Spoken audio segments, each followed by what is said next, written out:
पौराणिक ग्रंथों के अनुसार माता अंजना को अपने पूर्व जन्म में पुंजी कलस्थला नाम की एक अत्यंत सुंदर अप्सरा थी।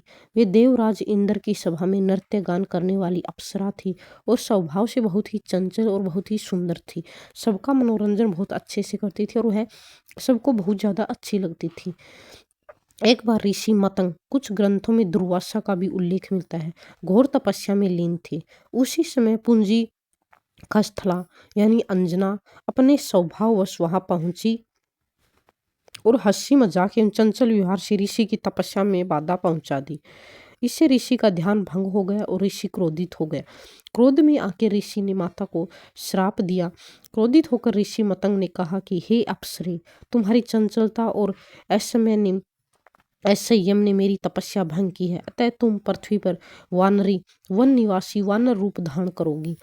यही वह श्राप था जिसके कारण पुंजी कस्थला को वन निवासी वानरी के रूप में जन्म लेना पड़ा।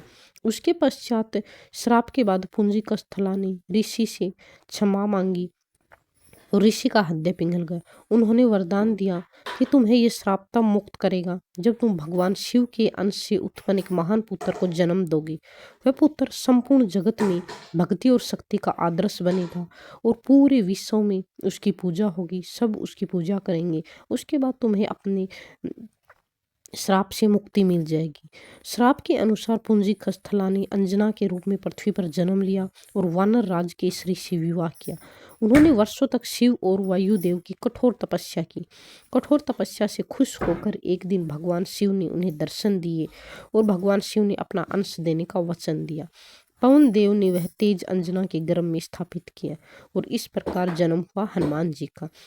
उसके बाद अंजना जी को श्राप से मुक्ति मिल गई और हनुमान जी के जन्म के साथ ही माता अंजना को ऋषि के श्राप से मुक्ति मिली और पुनः दिव्य लोक की अधिकारी बने।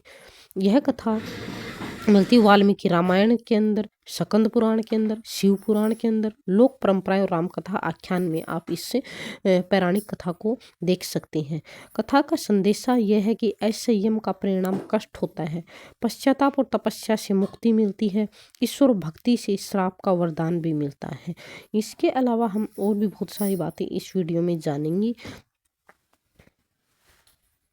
कि हनुमान जी से रिलेटेड बातें हम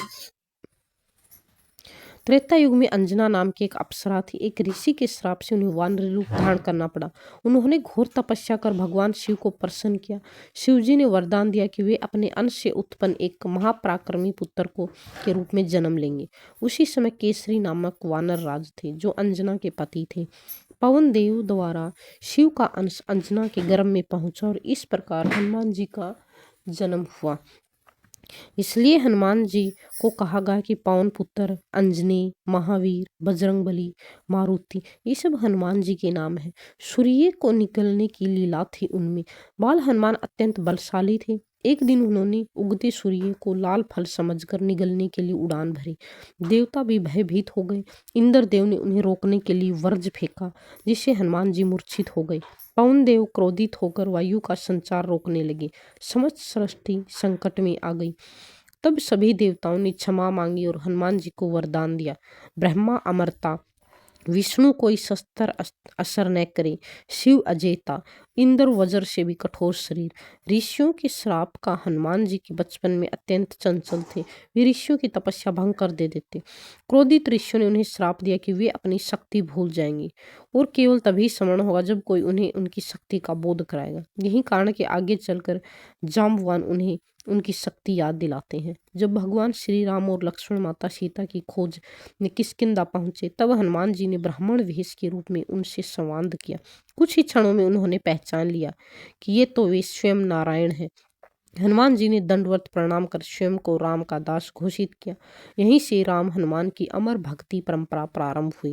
हनुमान जी ने श्री राम की मित्रता सुग्रीव से कराई। राम ने बलि का वध कर सुग्रीव को किष्किंधा का राजा बनाया। माता सीता की खोज के लिए वानर सेना निकली तो समुद्र के किनारे सब असमंजस में थे। तभी जाम्बवान ने हनुमान जी को उनकी शक्ति याद दिलाई। हनुमान जी ने विशाल रूप धारण कर एक छलांग में 100 योजन समुद्र पार किया। रास्ते में मैनाक पर्वत को पार किया, सुरसा पर्वत को पार किया, छिहिका पर्वत, सभी बाधाओं को पार करके भी लंका में पहुंच गए और अशोक वाटिका में सीता के दर्शन किए। उसके बाद हनुमान जी ने अशोक वाटिका में सीता को दुखी अवस्था में देखा तो उन्होंने श्री राम की मुद्रिका देकर आश्वासन दिया। माता सीता ने चूड़ामणि दी और यह कहकर विश्वास जताया कि मैं राम के द्वारा भेजा हुआ ही दूत हूँ। रावण की सभा में हनुमान जी को बंदी बनाया गया तो उनकी पूंछ में आग लगा दी गई। हनुमान जी ने उसी अग्नि से पूरी लंका जला दी और समुद्र में पूंछ बुझाकर लौट आए। फिर उसके बाद संजीवनी पर्वत पर आते हैं। युद्ध में लक्ष्मण मूर्छित हो गए और हनुमान जी हिमालय गए।